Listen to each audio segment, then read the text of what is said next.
सुनो, मैं एक तुम्हें चरित्र सुनाता हूं, जिस चरित्र का नाम है पुरंजन उपाख्यान, पुरंजन चरित्र। सावधान होकर सुनो। पूर्व काल में एक पुरंजन नाम का बड़ा यशस्वी राजा था और उसका अविज्ञात नामक एक मित्र था।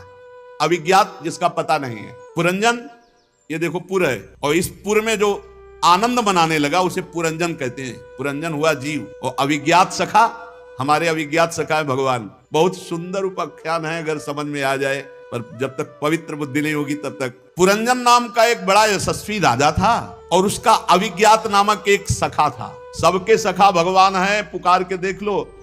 अगर आप केवल भगवान को अपना मित्र मानते हैं तो आपको उत्तर मिलने लगेंगे, क्योंकि अविज्ञात सखा अपनी अहेतुकी कृपा से सबसे प्रेम करते हैं। सम्मम प्रिय सम्मम उपजाए। अविज्ञात नामक सखा की चेष्टाओं को कोई समझ नहीं सकता था। वो ऐसा मित्र था, सहयोग करता है पर कोई जान नहीं पाता कि भगवान मेरा सहयोग कर गए, किस रूप में आकर के आपका सहयोग करेंगे। अब राजन, वो जो पुरंजन नाम का राजा था, वो घूम रहा था क्योंकि उसे भोगों की लालसा थी। भोग भोगने के लिए उसने जितने नगर देखे उनमें से कोई पसंद नहीं आया। 83,99,999 नगर देखे लेकिन कोई पसंद नहीं आया। एक दिन उसने हिमालय के दक्षिण तटवर्ती शिखरों पर कर्म भूमि भारत खंड में 9 द्वारों का एक महल देखा, नगर देखा। सब प्रकार से सुलक्षण संपन्न नगर था, 9 द्वारों का। कितने द्वार है इसमें?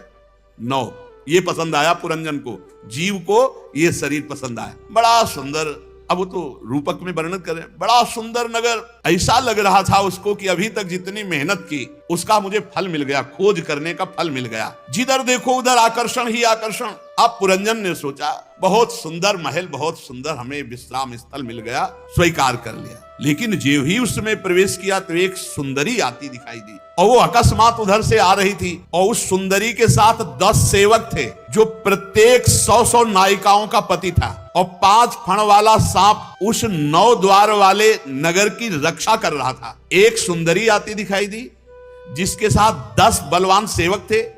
उन बलवान सेवकों में एक एक के पास 100 पत्नियां। 5 फण वाला सर्प उस नगर की रक्षा करता था। वह सुंदरी नव युवती मानो विवाह के लिए श्रेष्ठ पुरुष को खोज रही थी। बड़ी ही सुंदर, मानो कोई देवी हो साक्षात। नासिका, दंत पंक्ति, कपोल, मुख, सब सुंदर। और किशोरावस्था, लज्जावश अपने अंचलों को ढकते हुए आगे बढ़ रही थी। 5 फण वाला सर्प रक्षा कर रहा था। 10 महान सेवक उसके साथ थे।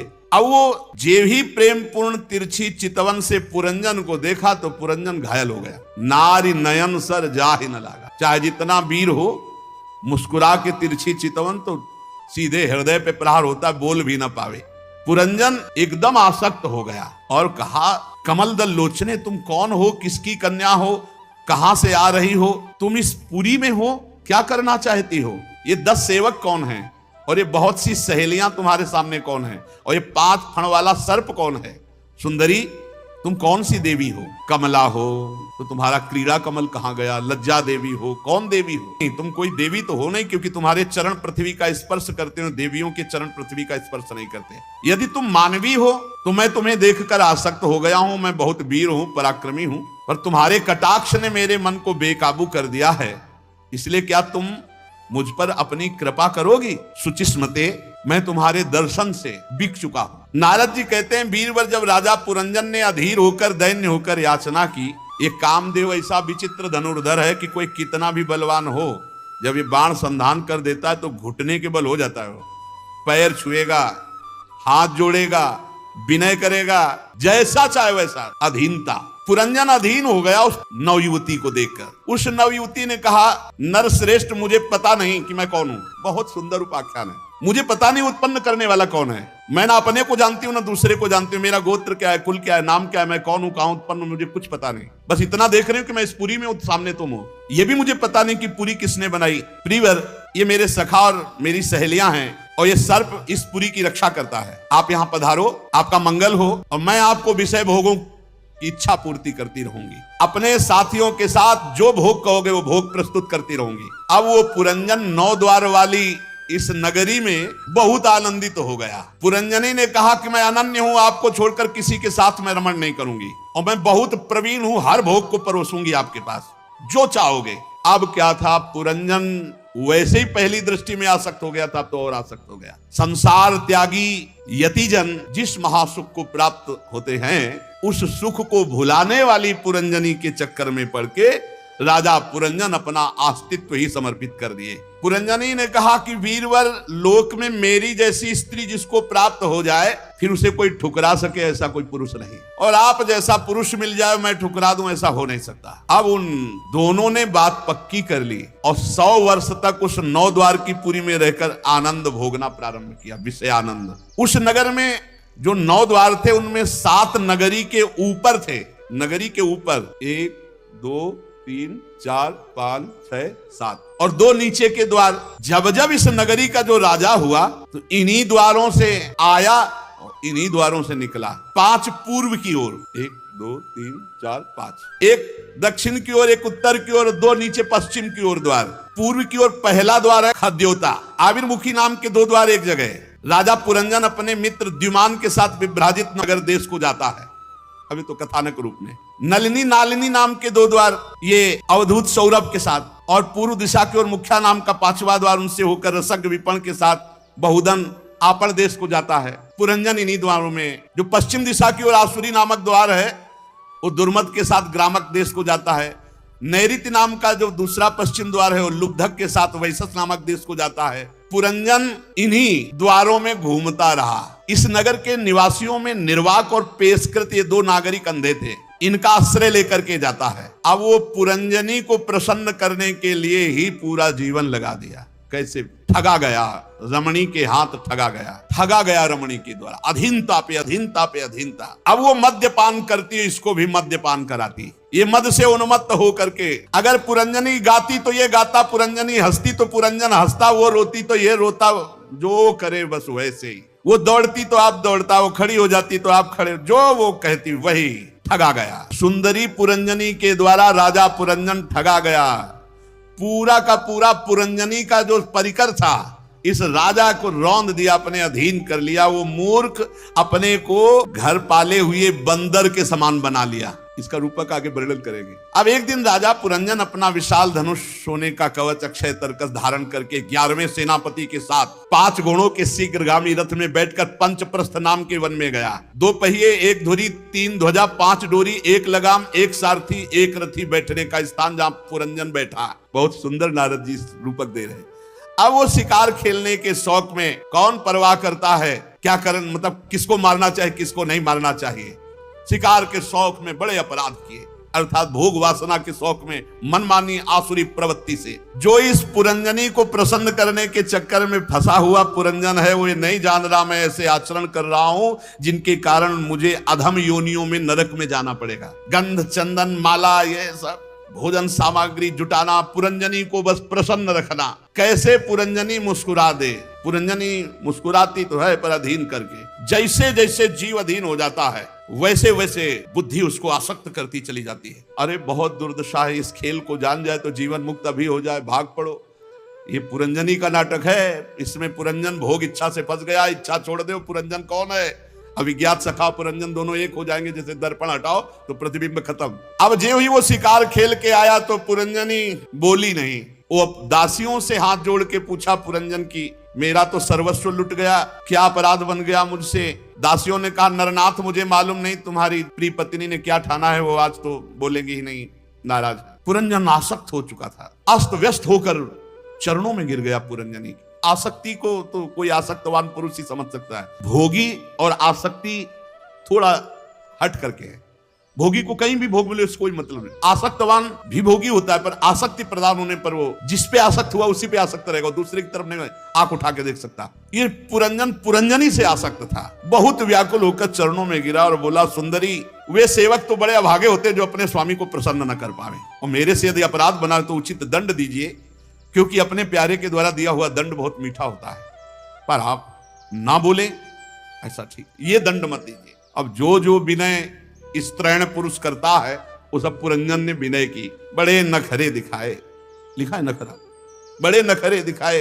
और जब देखा कि पुरंजन पूरे अधीन हो चुका है तब फिर मुस्कुरा दिया। अब उस कामिनी में आसक्त चित्त को पता ही नहीं चला कि आयु व्यतीत हो गई। वो उस रमणी ने ऐसा आसक्त किया पुरंजन को कि जिस कार्य के लिए वो आया था वो भूल गया और पुरंजनी में आसक्त होकर पूरा जीवन व्यतीत कर दिया। पूरी जवानी पुरंजन की ऐसे बीत गई मानो अभी आधा क्षण ही बीता हो। पुरंजनी से 1100 पुत्र और 110 कन्याएं हुई।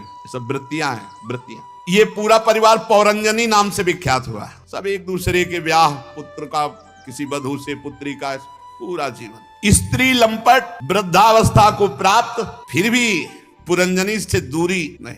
इतने में चंडवेग नाम का एक गंधर्वराज, 360 महाबलवान गंधर्व उसके अंडर में रहते हैं। 365 दिन होते हैं, 360 महाबलवान गंधर्व, और इनके साथ मिथुन भाव से उतनी ही गंधर्वियां। मिथुन भाव कृष्ण पक्ष, शुक्ल पक्ष। बारी बारी से चक्कर लगाकर भोग विलास सामग्रियों की भरी पूरी इस 9 द्वारों वाली नगरी को ये नष्ट करती रहती है। चंडवेग अपने अनुचरों के साथ राजा पुरंजन के नगर को विध्वंस करना प्रारंभ किया तो 5 फण वाले सर्प ने रोका। ये पुरंजन पुरी की चौकसी करने वाला 100 वर्ष तक अकेला लड़ता रहा। 720 गंधर्व गंधर्वियों से युद्ध करता रहा। बहुत से वीरों के साथ युद्ध करने के कारण वो बलहीन हो गया। अब स्त्री के वशीभूत महल में पड़ा हुआ पुरंजन बूढ़ा स्त्री के समीप ही। उसे पता चला कि अब तो आसपास शत्रुओं ने घेर लिया। एक दिन काल की एक कन्या वर की खोज में त्रिलोकी में भटक रही थी। किसी ने स्वीकार नहीं किया। काल की कन्या वृद्धावस्था, जरा उसे दुर्भगा कहता थे तो इसलिए कोई उसे स्वीकार नहीं किया। उसने जबरदस्ती आकर के पुरंजन को स्वीकार किया।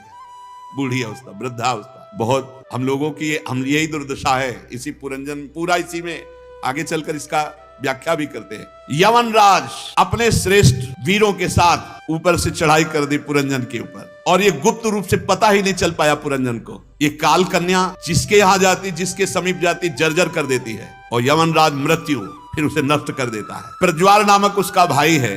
ये भयंकर गति से त्रिभुवन में विचरते रहते हैं। अब बलात् इतना आक्रमण हुआ उसकी नगरी में, सब नष्ट भ्रष्ट हो गई पूरी नगरी। आंखों से दिखता नहीं है, कान से सुनता नहीं है, दांत भी काम नहीं कर रहे, ये सब वृद्धावस्था। यमनों ने बलात् उसका ऐश्वर्य लूट लिया। अब जब पुरंजन ने देखा कि सब कुछ नष्ट भ्रष्ट हो गया तो पुरंजनी का आलिंगन किए हुए पड़ा। अब भी अगर छोड़ दे तो बच जाए, पर वो भोगों की लालसा अब भी है। वो अपनी स्त्री में अब भी वैसे ही आसक्त है जैसे पहले दिन मिला था वैसे से। अब जब बिछुड़ने का समय आया, काल, मृत्यु, जरा, इन सब का आक्रमण। प्रज्वाल ने आग लगा दी पूरी पुरी में, नगरी जलने लगी। पुरंजन बड़ा व्याकुल हुआ। काल कन्या ने सर्प को पीड़ा पहुंचाकर उसको अधीन कर लिया। प्रज्वाल ने आक्रमण कर दिया। जैसे कोटर में रहने वाला सर्प आग लगने पर भाग जाता है, ऐसे 5 फण वाला सर्प बड़े कष्ट से इस पुरी से निकला, वो पंच प्राण।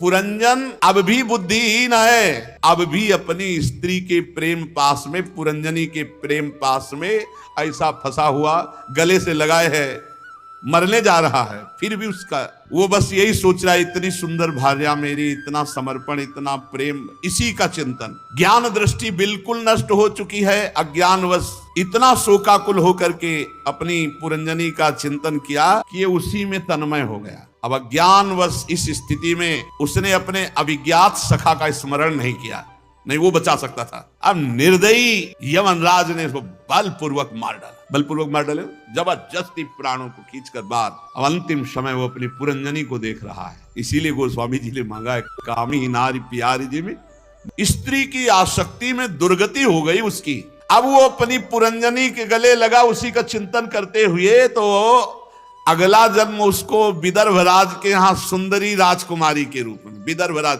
पुरंजन से पुरंजनी की आसक्ति के कारण राजकुमारी बना। स्त्री चिंतन तो स्त्री बना। फिर जब वो सयानी हुई, पुरंजन राजकुमारी रूप, तो विदर्भ नंदनी विवाह योग की हुई। तो फिर विदर्भराज ने घोषित कर दिया कि सर्वश्रेष्ठ पराक्रमी वीर इससे ब्याह करेगा।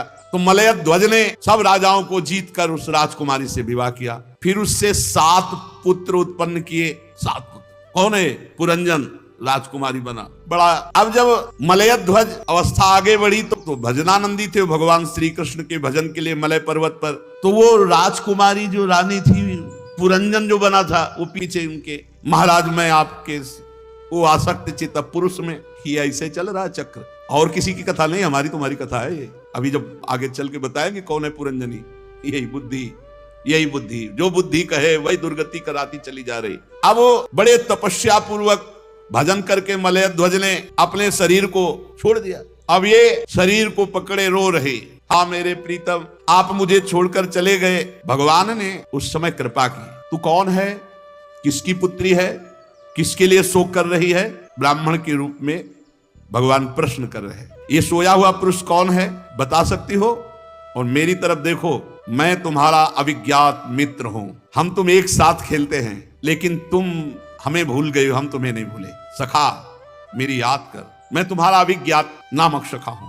तू भोगों में भूल करके मेरा विस्मरण कर दिया, लेकिन मैंने तेरा विस्मरण नहीं किया। मैं आज भी तुझे याद कराने के लिए तेरे पीछे खड़ा हूं। देख तू, हम दोनों हंस हैं, यही बात। शास्त्रों वर्ष हम दोनों एक ही होकर रहे हैं, बड़ा गूढ़ वचन है। किंतु मित्र, तुम विषय भोगों की इच्छा से हमें भूलकर इस लोक में रमण करने लगे। तुमने घूमते घूमते एक स्त्री में आसक्त हो। 5 बगीचे, 9 दरवाजे, 1 द्वारपाल, 3 परकोटे, 6 वैश्यकुल, 5 बाजार, 5 उपादान कारणों से बना हुआ उसकी स्वामिनी एक स्त्री, और इस स्त्री के चक्कर में तुम मारा गया। स्त्री बुद्धि, इंद्रियों के 5 विषय, शब्द स्पर्श रूप रसगंध, ये बगीचा है, और ये 9 द्वार इस नगरी के, तेज जल अन्न ये परकोटे, मन और 5 ज्ञानेंद्रियां, 6 वैश्यकुल, और क्रिया शक्ति ये कर्मेंद्री बाजार, 5 महाभूत कभी न क्षीण होने वाले उपादान कारण, और बुद्धि ही पुरंजनी है। इसी में फंस गया, बुद्धि में। बुद्धि से हटना है, इस बुद्धि से साक्षी भाव रखना है, इसका निर्णय नहीं मानना। दृष्टा भाव ने जब तक आएगा तब तक बुद्धि में आ सकता है, जो कहेगी वही। अभी बुद्धि ठान ले मन के साथ कि ये करना है, तो तुम्हें घुटने टेकना पड़ेगा, वही करवा देती है जो चाहेगी।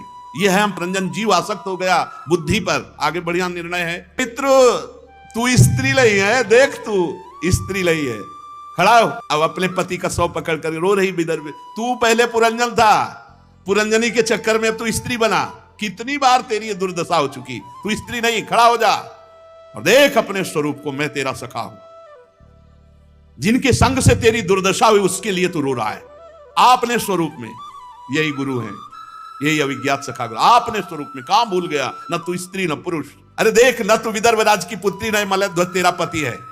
तू सावधान, पिछले जन्म में तू पुरंजन था, पुरंजनी के चक्कर में पड़ा। इस जन्म में तू राजकुमारी हुआ, मलय ध्वज के चक्कर में पड़ा। अरे तू उठ, मेरा सखा है, कहां फंस गया? पहले जन्म में तू पुरुष समझता था, इस जन्म में अपने को स्त्री मानता है। देख मेरी तरफ देख, देख मेरा और तेरा स्वरूप एक है, मैं हंस हूं। अब वो रो रही थी हापति, अब तो सावधान हुई और प्रभु की तरफ देखा। प्रभु ने कहा बहुत सुंदर, अहम भवान न चान्यस्त्वम त्वमेवाहम विचक्षुभो। एक तू मेरी तरफ, मेरे और तेरे में कोई भेद नहीं, जो तेरा स्वरूप मेरा स्वरूप, मैं और तू एक है। अहम भवान न चान्यस्त्वम, तू अन्य नहीं है, मैं ही तू है, तू ही मैं है। विचार कर, विचार कर, तू वही है जो मैं हूं, वही तू है। देख तेरे मेरे में थोड़ा भी अंतर नहीं। एक पुरुष अपने शरीर की परछाई को शीशे में, किसी व्यक्ति के नेत्र में अलग अलग देखता है, पर वो केवल शीशे और नेत्रों में ऐसे दिखाई देती, वो एक ही होता है। इसलिए मैं आत्म तत्व हूं, वही तू है, मेरे में तेरे में भेद नहीं। जो तू जीव है वो मैं ईश्वर हुई हूं, जो मैं ईश्वर हूं वही भूल करके इस 9 द्वार की देही में फंस गया। तू जाग हंस, तू जाग, पान सरोवर हंस, तू जाग, पान सरोवर हंस, तू जाग। भगवान जिसे जगाए वो जग न पावे भला ऐसा के। तत्काल जो राजकुमारी रानी बनी हुई रो रहे थे ना पुरंजन, तत्काल से आत्मज्ञान हुआ और वो भगवत स्वरूप हो गया।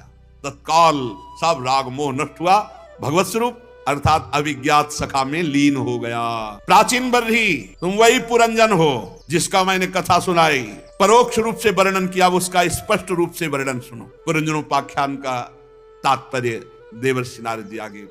सार बात है भैया, हम सब बुद्धि और मन के चक्कर में फंस गए और फंस करके बार बार जन्म मरण का चक्कर भोग रहे हैं। कुछ नहीं करना है, 1 मिनट में हिसाब हो गया। पूरन सदगुरुदेव मिल जाए और केवल इतना कि उठ तू और कोई। ये साधना केवल असाधनों के त्याग के लिए, कुछ चले बस जागना है। जैसे जगाया ना, वो रो रहे हैं, ये क्रम चल, पुनरपि मरणम पुनरपि जननम पुनरपि, ये कब तक चलता है? जागो, कैसे जागे? जगे तो है अगर नाम जप चल रहा है। और सावधानी से देखो कि बुद्धि अगर हमको भोगों की तरफ ले जा रही है तो हमारी दुर्गति कराने वाली है। हम दृष्टा भाव से रहें, साक्षी भाव से रहें, इससे लड़ें, इसके अनुकूल न बन जाए, घुटने न टेक दें। और इतना जलाता है हृदय ये अंतःकरण, देखो ना आप जब ना कर दो तो कितना जलाता है। जो आप भोग रहे हैं जो भी, उसको ना केवल करो आप, फिर इनका तांडव देखो। मन और जब बुद्धि खिलाफ हो जाए ना तुम्हारे, फिर देखो तुम बार बार समझे नहीं आता, करें तो क्या, तो समझ में क्या फिर आता, फिर घुटने टेकने पड़ते हैं। हाँ बताओ, बोले हमको ये खाना है, लाते हैं, अभी लाते हैं, ये दिखाओ, ये दिखा देते हैं। यही तो चल रहा है पूरा, इसी पुर के अंदर सारा खेल हो रहा है, देख लो ना, इसी पुर के अंदर सारा खेल हो रहा है।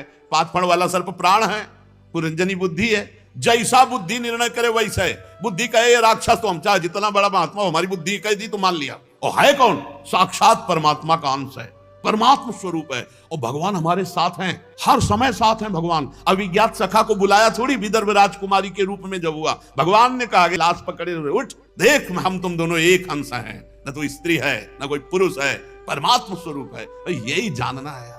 राधा वल्लभ श्री हरिवंश। आज की कथा में हमने प्रेमानंद जी महाराज द्वारा कही गई एक अत्यंत सुंदर और भावपूर्ण कथा का श्रवण किया। हमें आशा है कि यह कथा आपको बहुत पसंद आई होगी। ऐसी ही और भी प्रेरणादायक कथाएं सुनने के लिए हमारे चैनल को अवश्य सब्सक्राइब करें।